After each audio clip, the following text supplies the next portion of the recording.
नमस्कार साथियों, राधे राधे।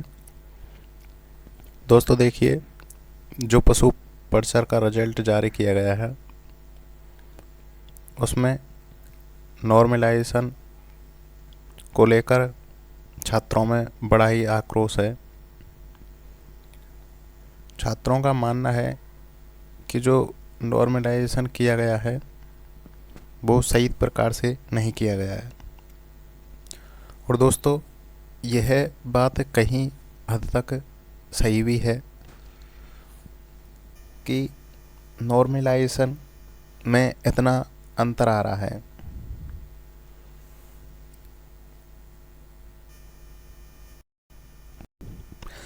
देखिए, जो नॉर्मलाइजेशन हुआ है उस पर किस प्रकार प्रभाव पड़ेगा।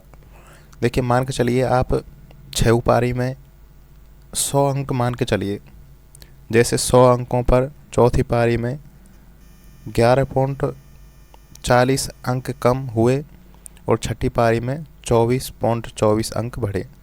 जैसे देखिए, ये 100 100 अंक हैं और ये 6 पारियाँ हैं, पहली पारी, दूसरी, तीसरी, चौथी, पाँचवीं और छठी।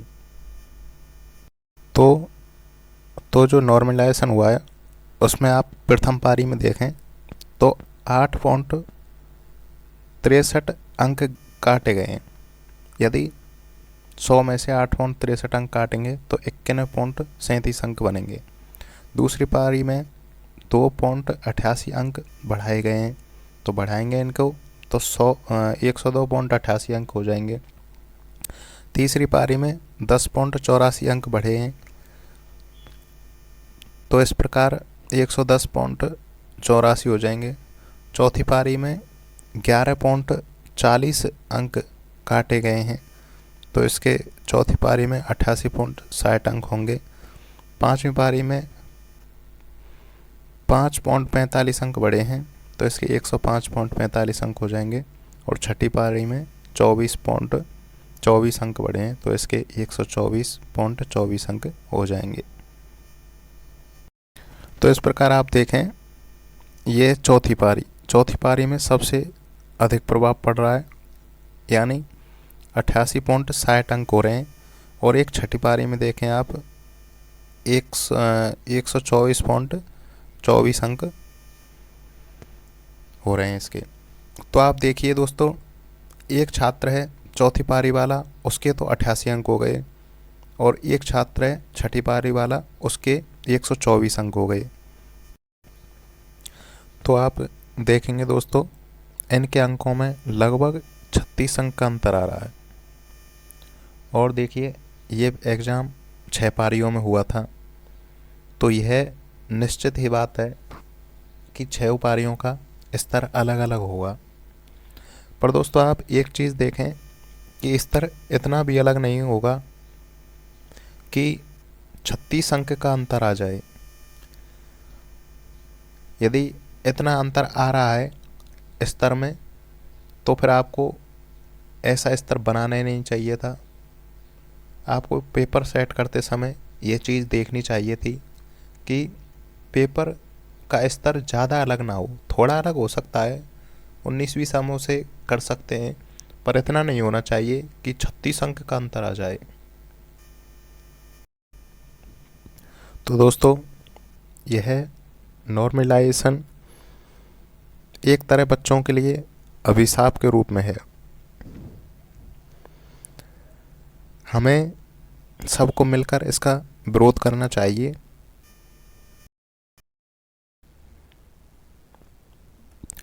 देखिए, सरकार को कोई भी एग्ज़ाम कराना है तो उसकी व्यवस्था कुछ इस प्रकार करनी चाहिए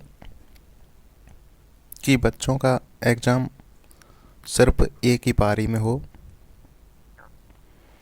ताकि ये नॉर्मलाइजेशन का चक्कर ना रहे। देखिए, जो आलोक राज जी हैं,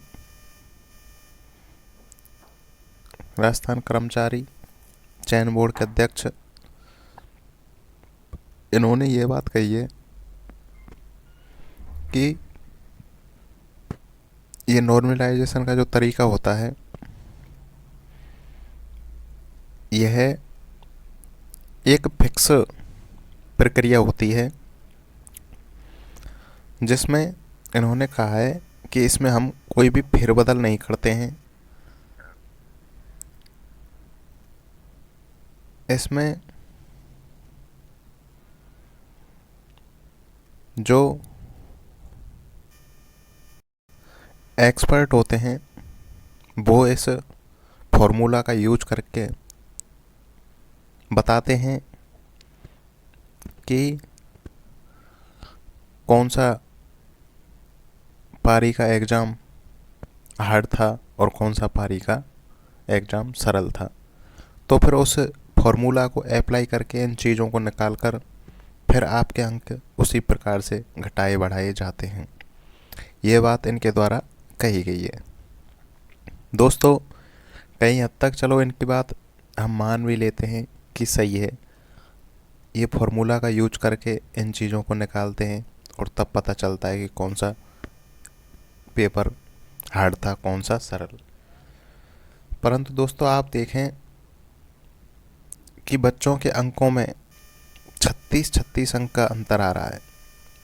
तो दोस्तों, आप इस चीज़ का अंदाज़ा लगा सकते हैं, यदि कोई छात्र के 36 अंक बढ़ाए जाएं और किसी छात्र के अंक कम किए जाएं, तो आप सोच सकते हैं वो बच्चा कहाँ से कहाँ पर आ जाएगा।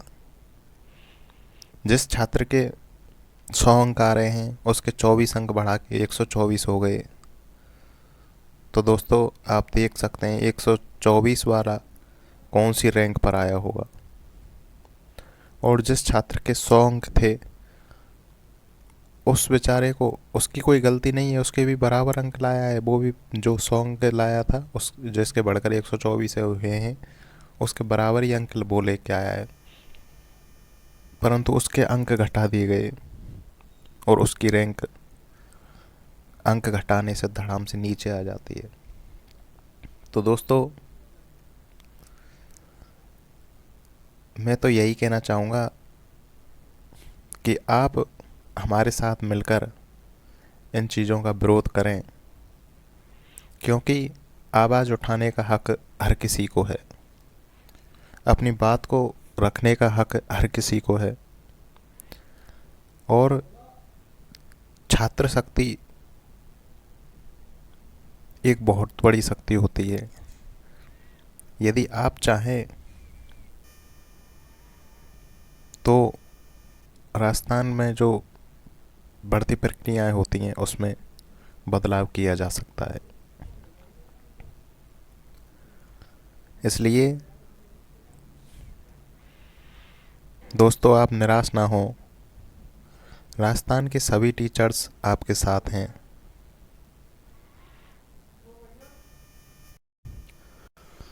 दोस्तों, जो छात्र इसमें सेलेक्ट हुए हैं उनको बहुत बहुत बधाई।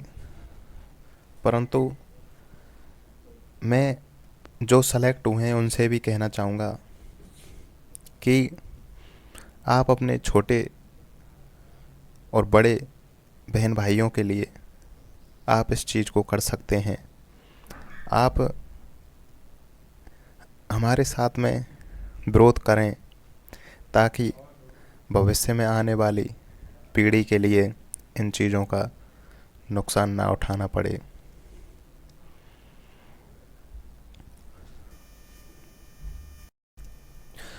दोस्तों, मेरे हिसाब से राजस्थान में जितनी भी भर्ती प्रक्रिया हैं, जितनी भी भर्ती की जाती हैं, उन सभी को सीईटी बेस पर किया जाना चाहिए।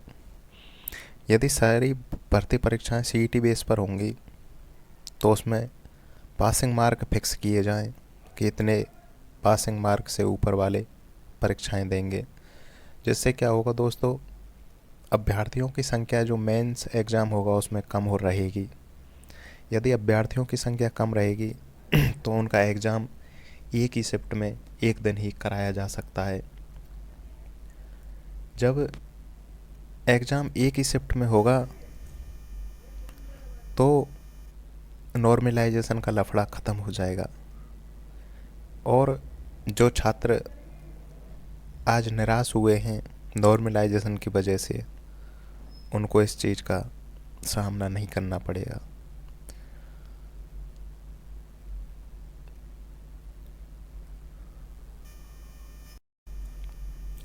अतः मैं भी यही कहना चाहता हूँ कि आप भी हमारे साथ मिलकर इस नॉर्मलाइजेशन प्रक्रिया का विरोध करें, ताकि सरकार उठ रही इस छात्रों की आवाज़ को दबा ना पाए और इस प्रक्रिया में संशोधन हो।